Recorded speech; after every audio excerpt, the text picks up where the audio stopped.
ഗണേശോത്സവ ആഘോഷ പരിപാടികൾക്ക് തുടക്കമായി. പ്രഭാഷകൻ PM വ്യാസൻ ഉദ്ഘാടനം ചെയ്തു. അങ്ങനെ നിരവധിയായിട്ടുള്ള കാര്യങ്ങൾ ഗണേശ തത്വത്തിൽ ഭഗവാന്റെ ഏറ്റവും പ്രധാനപ്പെട്ട വഴിപാടായിട്ടുള്ള ഏത്ത ഉൾപ്പെടെ ഇതിനൊക്കെ നിരവധിയായിട്ടുള്ള പ്രാധാന്യങ്ങളുണ്ട്. കുറഞ്ഞ സമയം കൊണ്ട് നമുക്ക് അതൊന്നും മുഴുവനൊന്നും പറയാനുള്ള സാഹചര്യം ഇല്ലെങ്കിൽ പോലും ഈ ഒരു കാര്യം എങ്ങനെയാണോ സ്വന്തം അമ്മ ഏൽപ്പിച്ച ജോലി ആ കുട്ടി സ്വന്തം. കല്ലടിക്കോട് പ്രകണ്ട് ഗണേശോത്സവ ആഘോഷ പരിപാടികൾക്ക് പുലാപ്പറ്റ പത്തീശ്വര ക്ഷേത്രത്തിന് സമീപം തുടക്കം കുറിച്ചു. പ്രഭാഷകൻ PM വാസവൻ ഉദ്ഘാടനം ചെയ്തു.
എന്തും ദഹിപ്പിക്കാനുള്ള ശേഷി, എന്തും തന്നിലേക്ക് ആക്കാനുള്ള ശേഷി എനിക്കുണ്ട് എന്നുള്ളതാണ് ആ ഒരു വലിയ വയർ കാണിക്കുന്നത്.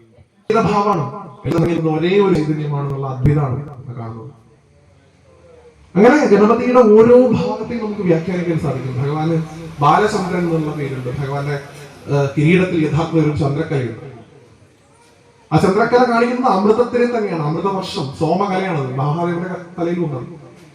ഇങ്ങനെ ഓരോന്നിലും ഭഗവാന്റെ വാഹനമായിട്ടുള്ള എലി തൊട്ട് ഭഗവാൻ പ്രദാനം ചെയ്യുന്നത് എന്താണ്, ഭഗവാൻ പ്രസാദമായിട്ട് കൊടുക്കുന്നത് എന്താ, മോദകം എന്നാണ് അതിന്റെ പേര്. കൊടുക്കുന്നവൻ മോദം, ആമോദം അത് കൊടുക്കുന്നവരാണ് വേണ്ടത്.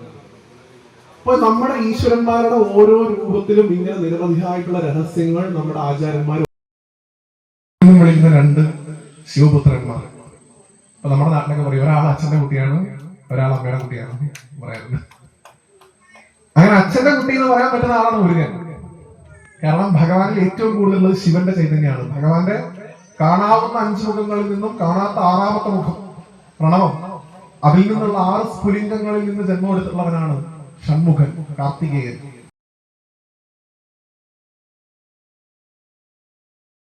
K. വിനോദ് അധ്യക്ഷനായി.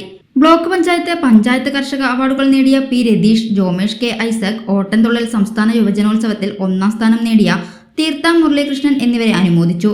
V. രാമചന്ദ്രൻ, പ്രഗഡ് secretary C. Anilkumar, treasurer M. Pramod, K. Nishad, K. Sivadasan എന്നിവർ സംസാരിച്ചു.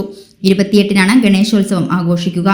5 പഞ്ചായത്തുകളിൽ നിന്നായി 65 ഗണേശ വിഗ്രഹങ്ങൾ കല്ലടിക്കോട് സംഗമിച്ച് കോണിക്കഴി സത്രം കാവ് ഭഗവതി ക്ഷേത്രപ്പുഴയിൽ നിമജ്ജനം ചെയ്യും. സൗജന്യ വൈഫൈ കണക്ഷൻ അങ്ങനെ വരാൻ വഴിയില്ലല്ലോ. ഫ്രീ മോഡം ഇൻസ്റ്റലേഷൻ ചുമ്മാ. സത്യാടോ, എന്റെ വീട്ടിൽ ഈ കണക്ഷനാ. തന്നെയും വിശ്വാസമില്ല. അല്ല, കേരള വിഷൻ. കേരള വിഷനിലേക്ക് സ്വാഗതം. ഇപ്പോൾ വൈഫൈ കണക്ഷൻ എടുക്കാം ഫ്രീ ആയി.